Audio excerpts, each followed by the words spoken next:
BA प्रथम वर्ष की छात्राओं हेतु आज हम मलिक मोहम्मद जायसी के पद्मावत का नागवती संदेश वर्णन खंड के बारे में चर्चा करेंगे। पिछले वीडियो में हमने नागवती संदेश खंड के कुछ पदों के बारे में चर्चा की है। आज हम नागवती संदेश खंड का जो छठा पद है उसके बारे में चर्चा करेंगे। कृपया छात्राएं प्रस्तुत वीडियो को ध्यान से देखें और सुनें। इससे छात्राओं को काफ़ी लाभ मिलेगा, छात्राएं लाभान्वित होंगी।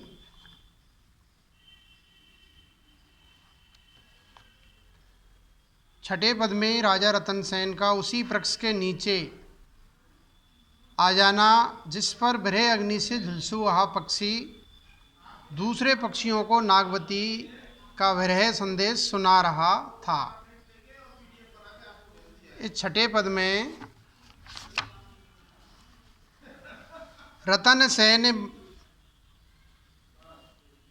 बन करत अहेरा कीन हुई तरवर तर फेरा शीतल वृक्ष समुद्र के तीरा अति उतंगो छा गंभीरा तुरिये बांध के बैठ अकेला साथी और करे सब खेला देखत फिरे सो तरवर शाखा लाग सुने पंखी पक्षिन के भाखा पंखिन में सो व्यंगम आहा नागवती जासो दुख कहा पूछई सवे विहंगम नामा अहो मीत काये तुम सामा कहे सी मीत मासक दोई भये जम्बूदीप तहाँ हम गए नगर एक हम देखा गढ़ चितवर वही नाम सो दुख कहो कहाँ लग हम दाड़े तेई ठाम। प्रस्तुत पद में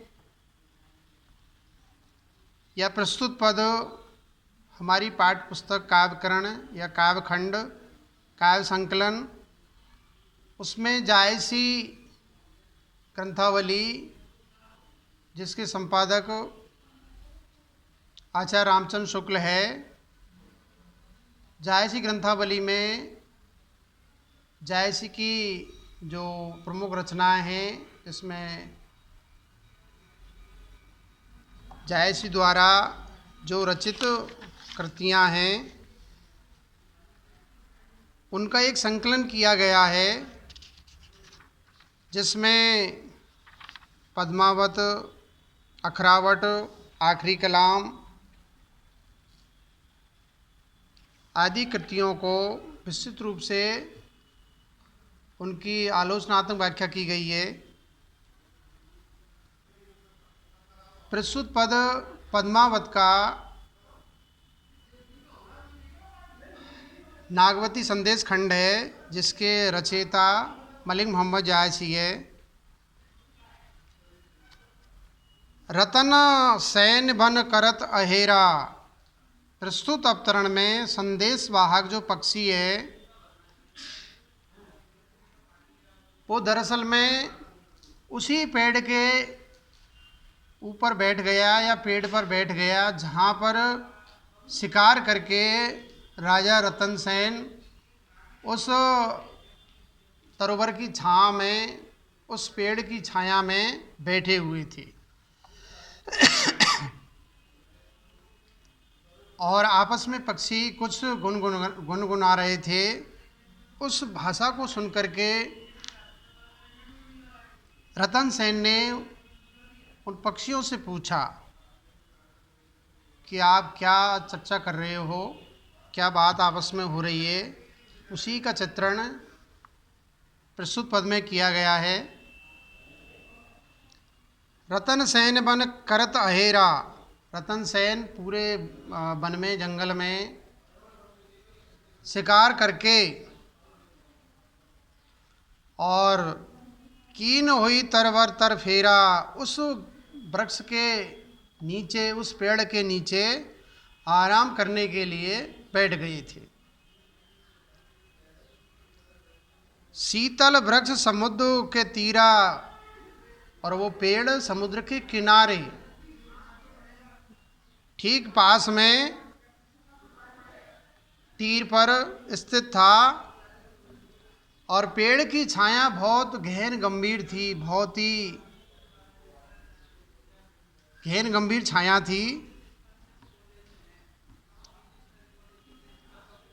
और आराम से क्या है, राजा रतन सेन उस पेड़ के नीचे, जैसे कहते हैं नहीं, घोड़े बांध कर सोना, यानी आराम से सब कुछ छोड़ करके उस पेड़ के नीचे वो आराम फरमा रहे थे, आराम कर रहे थे।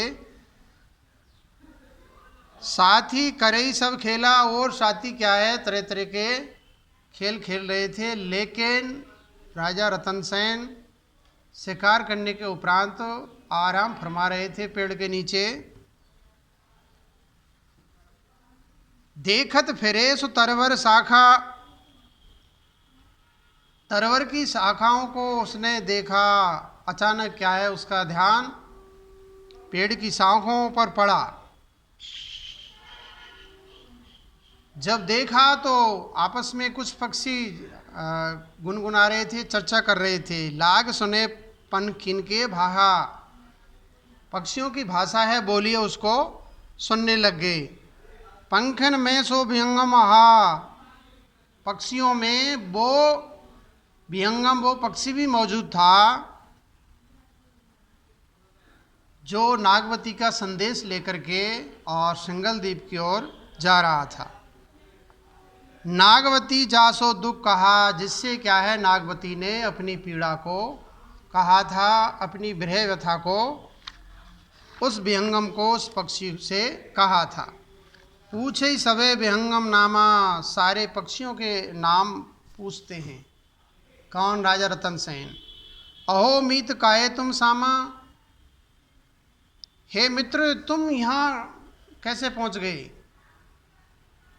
कहे सी मीत मासक दू भये, उस विहंगम ने, उस पक्षी ने सारा वृत्तांत राजा रतन सेन को सुना दिया कि 2 मासक दुई भये,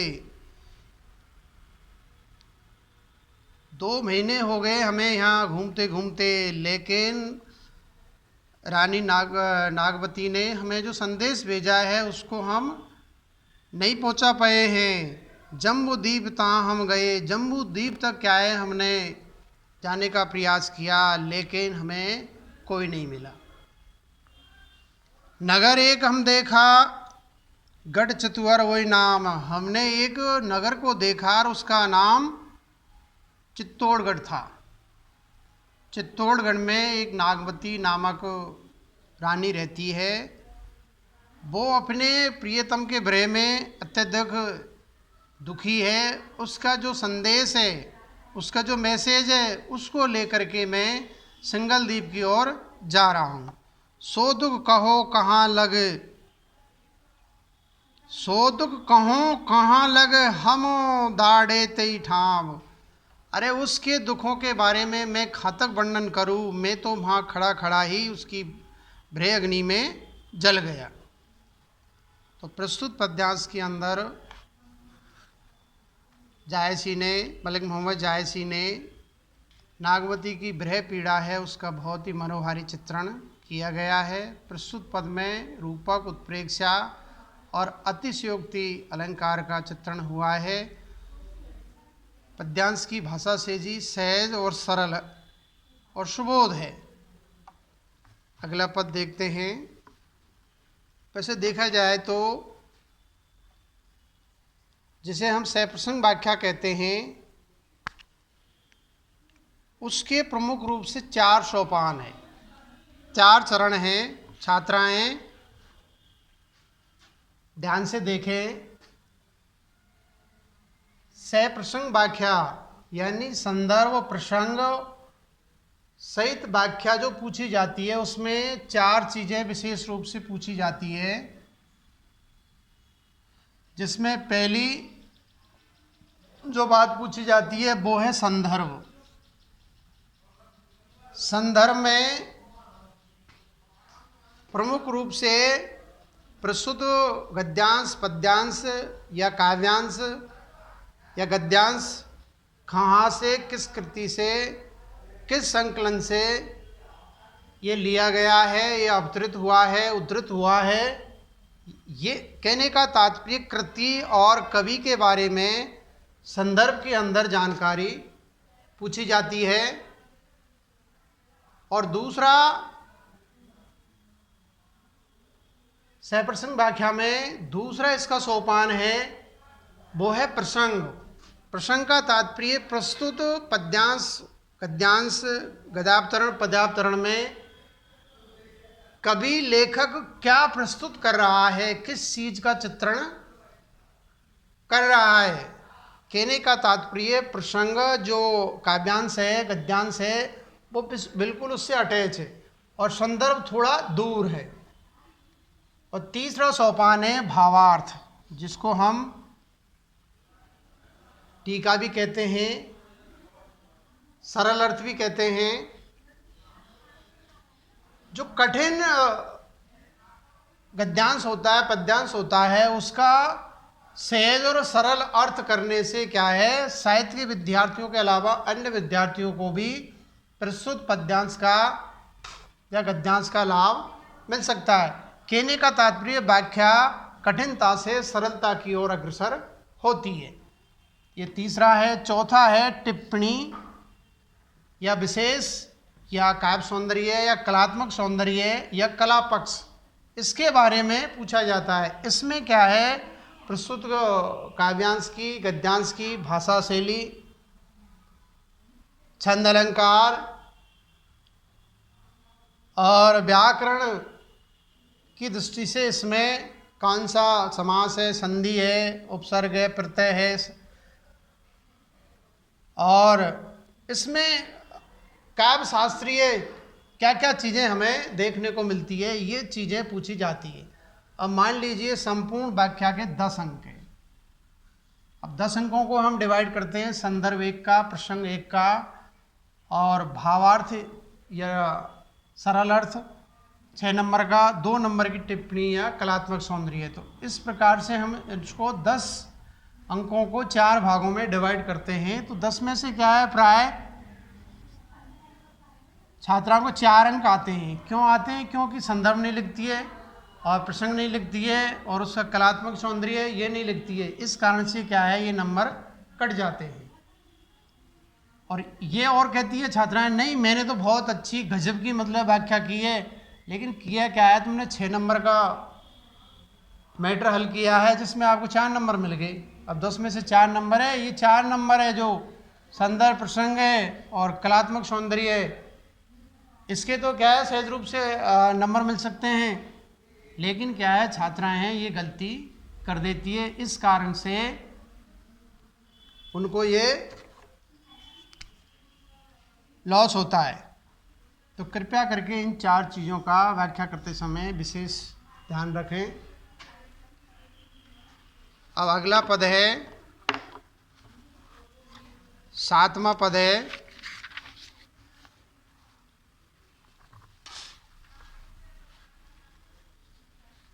वैसे देखा जाए तो हम संपूर्ण नागवती वियोग खंड के अलावा यदि हम प्रमुख हो इसके जो परीक्षा की दृष्टि से महत्वपूर्ण है उन्हीं को पढ़ लें तो ठीक रहेगा, क्योंकि 7वें से 13वें पद तक नागवती के संदेश को राजा रतन सेन तक पहुंचाने का भाव है। तो इसमें क्या है, नागवती की जो भ्रय पीड़ा है उसका केवल चित्रण किया है, वर्णन मात्र है, ज़्यादा इम्पोर्टेंट ये पद नहीं है।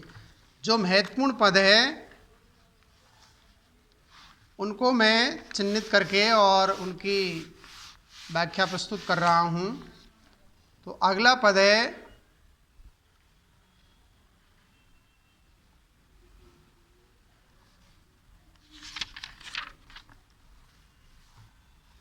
ग्यारहवां पद जो इम्पोर्टेंट है, इसकी हम व्याख्या करते हैं 11वां पद की।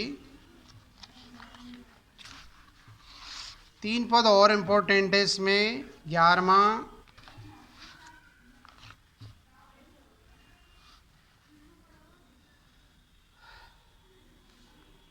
11वां के बाद में 14वां और उसके बाद में एक पद और है 15वां। बस ये 3 पद है, इनकी व्याख्या और कर लेते हैं, देख लेते हैं।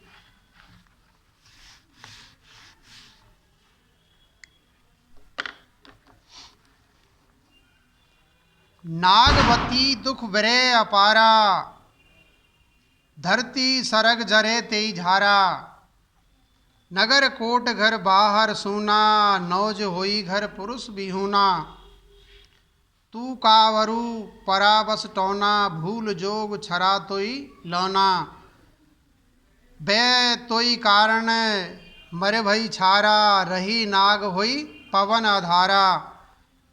कहूँ बो लई मो कहें लई खाऊं, माँ सुने काया रचे जो काहू। बिरह मयूर नाग वै नारी, तू मजार करु बेग गुहारी। मासु गिरा पांजर हुई परी, जोग अबऊ पहुँच लेई जरी। देख बिरह दुख ताकर मैं सो तजा वनवास। आयूं भगे समुद्र तट, तबऊ ने छाड़े पास। तो प्रस्तुत पद्यांश हमारी पाठ्य पुस्तक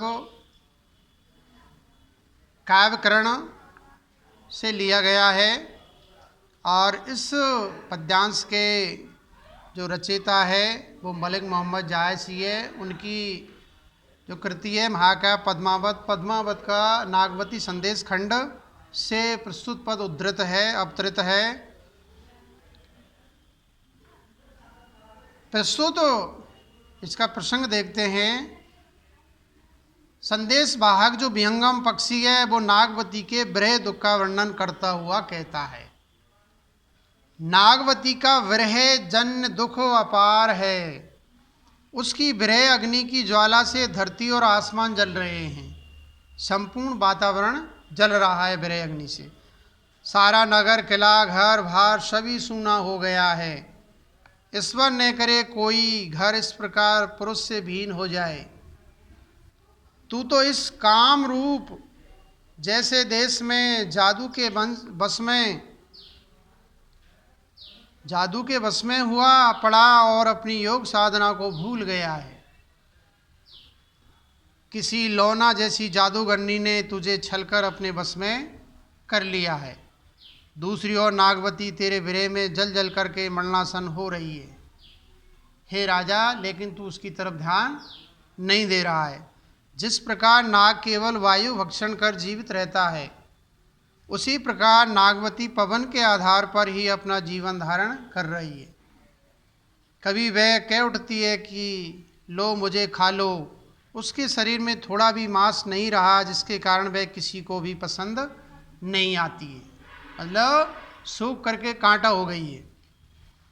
भाव यह है कि वह सूख कर पिंजर हो गई है। ऐसी स्थिति में उसे कोई खाए तो क्या खाए।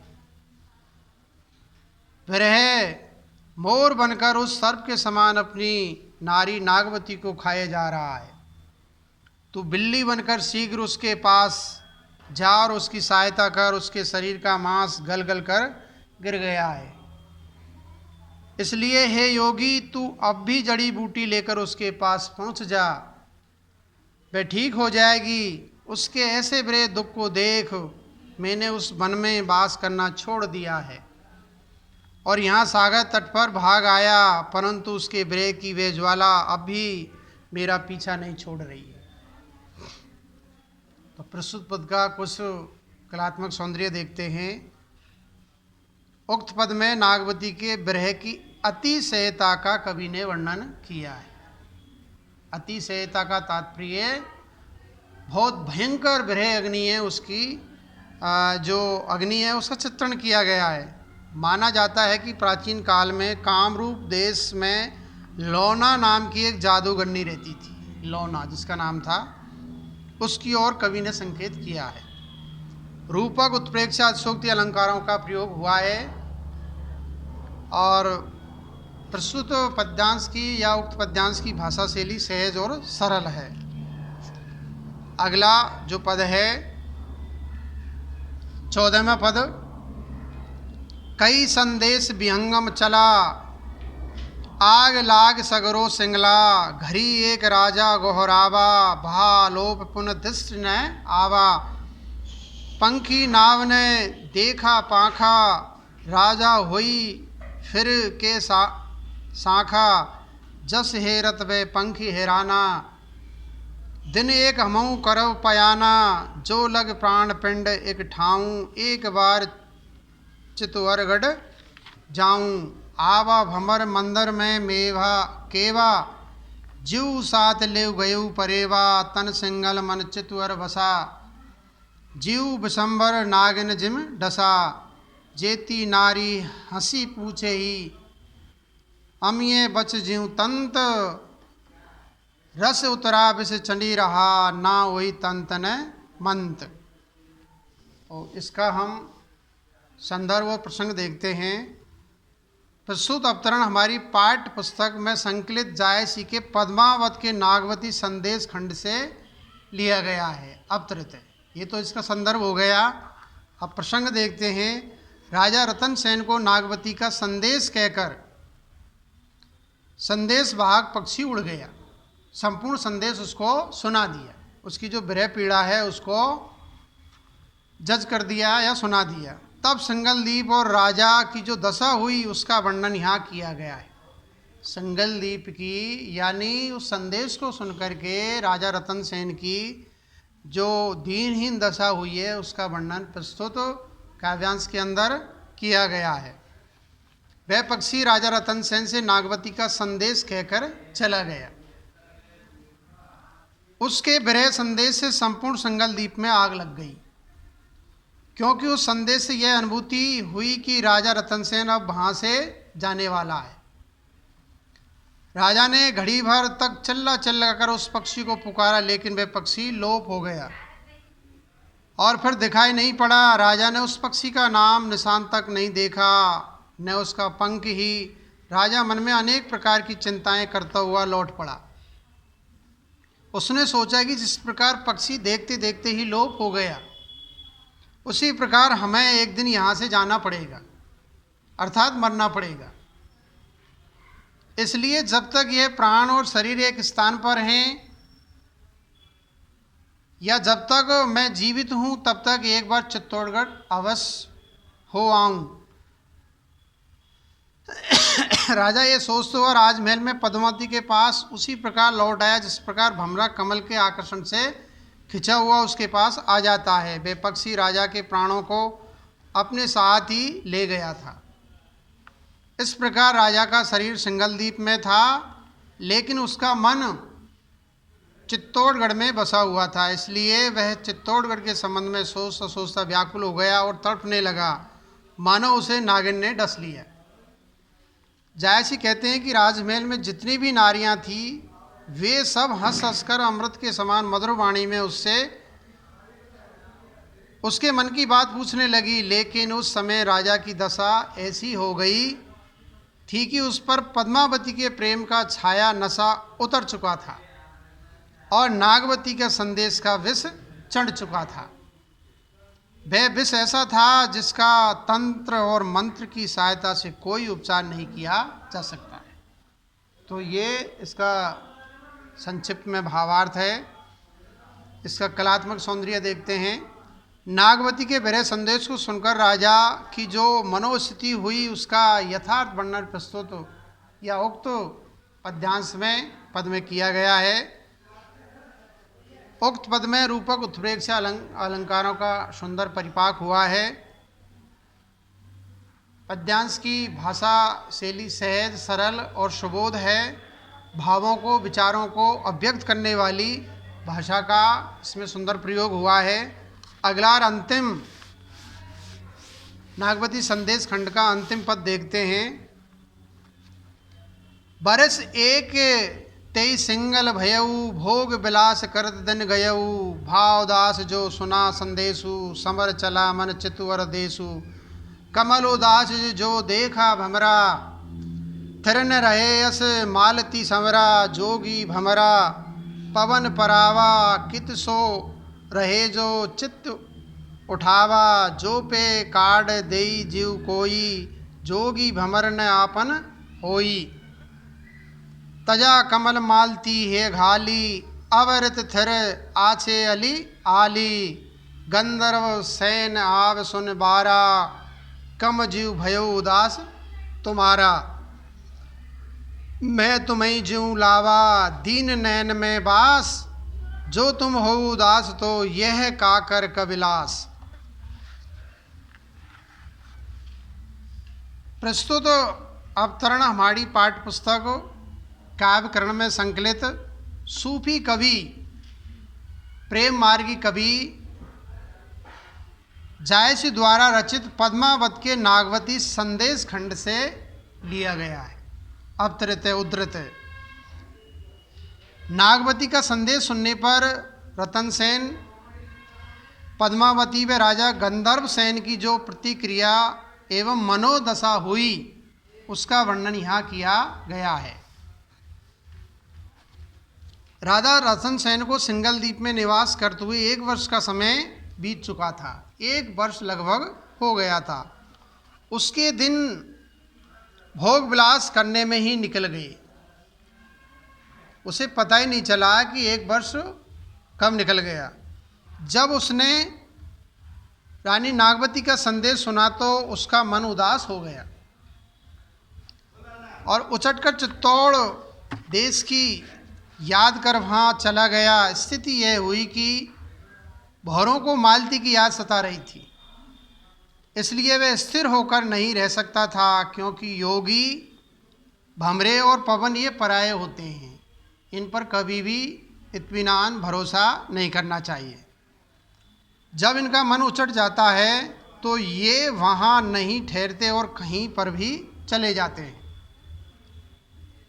पद्मावती ने ऐसा विचार करके कहा कि हे सखी, रतनसेन रूपी भमरे ने पद्मावती रूपी कमल को छोड़ करके नागवती रूपी मालती को अपने हृदय में बसा लिया है, इसलिए अब वह यहाँ कैसे स्थिर रह सकता है।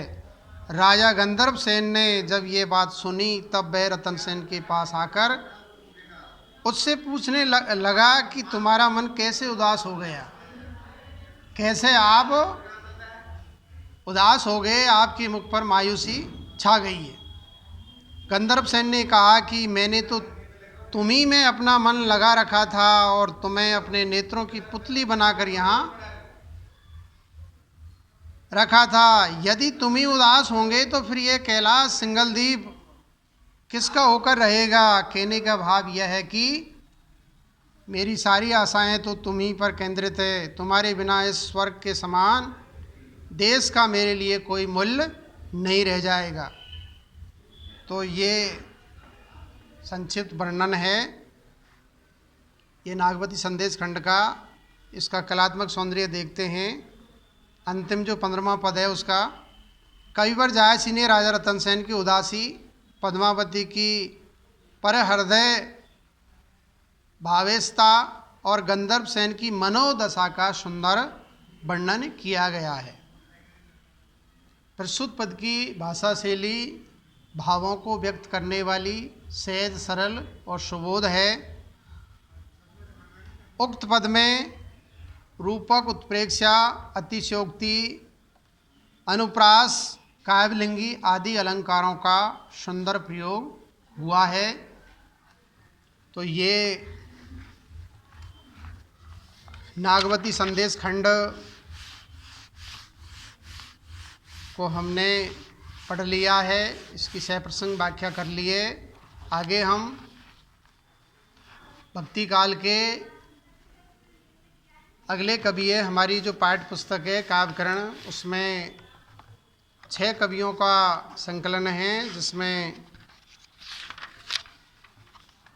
अब तक हमने विद्यापति, कबीरदास, मलिक मोहम्मद जायसी इनको पढ़ लिया है। आगे हम सूरदास की चुनिंदा पद है, उनकी सहप्रसंग व्याख्या के बारे में चर्चा करेंगे। ये अगले वीडियो में हम इसके बारे में चर्चा करेंगे। धन्यवाद, आज इतना ही।